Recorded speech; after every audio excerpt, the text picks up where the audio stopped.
कृष्ण ने भगवत गीता में कर्म को समझाने के लिए एक अलग अध्याय बोला है, कर्मयोग अध्याय। कर्म इतने सूक्ष्म है ना, इतने गहरे हैं। सर कर्म मतलब कर्मा ना, इंग्लिश में आ की मात्रा लगाते हैं। कर्म है तो कर्मा, राम है तो रामा, योग है तो योगा। कर्म इतने गहरे होते हैं कि उनको समझने के लिए, उनको समझाने के लिए कृष्ण ने अलग अध्याय में बात की है। कर्म मतलब क्या? काम। काम मतलब क्या? एक्ट नहीं। जो सोचते हो वो भी कर्म है, जो बोलते हो वो भी कर्म है, और जो करते हो वो भी कर्म है। कर्म 3 चीजों से मिलकर बनता है, विचार, शब्द और जो एक्शन तुम करते हो, कार्य करते हो वो।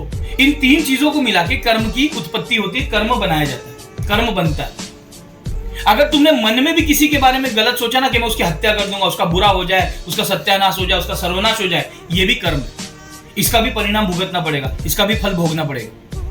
अगर तुमने शब्दों से बोल दिया ना, जा तेरा सत्यानाश हो जाए, जा भगवान तेरा बुरा कर दे, जा तू बर्बाद हो जाए, ये बोला भी ना तुमने, ये भी कर्म है, इसका भी पाप तुमको भोगना पड़ेगा। और अगर तुमने अपने शरीर द्वारा कुछ कार्य किया, अपने शरीर के द्वारा कोई एक्ट किया, किसी को नुकसान पहुंचाया, किसी को पीड़ा पहुंचाई, किसी को कष्ट दिया, उसका भी परिणाम तुमको भोगना पड़ेगा, पाप भोगना पड़ेगा। कर्म इतने गहरे, इतने गहरे। भगवान कृष्ण कहते हैं कर्मण्येवाधिकारस्ते मा फलेषु कदाचन। कर्म करो, फल की चिंता मत करो, क्योंकि फल तो भोगना पड़ेगा ना।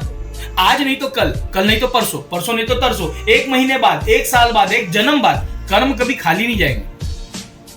न्यूटन्स 3rd लॉ याद करो, every action has an equal and opposite reaction. हर क्रिया की सम या विरुद्ध प्रतिक्रिया होती है। जो क्रिया करोगे उसकी आज नहीं तो कल प्रतिक्रिया भोगनी पड़ेगी, उठानी पड़ेगी। बिना रिएक्शन के कभी भी कोई एक्शन समाप्त नहीं होता।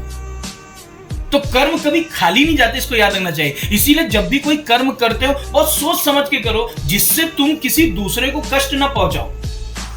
अगर तुम्हारे द्वारा किसी दूसरे को कष्ट पहुंच रहा है, उसका पाप तुमको भोगना पड़ेगा, आज नहीं तो कल।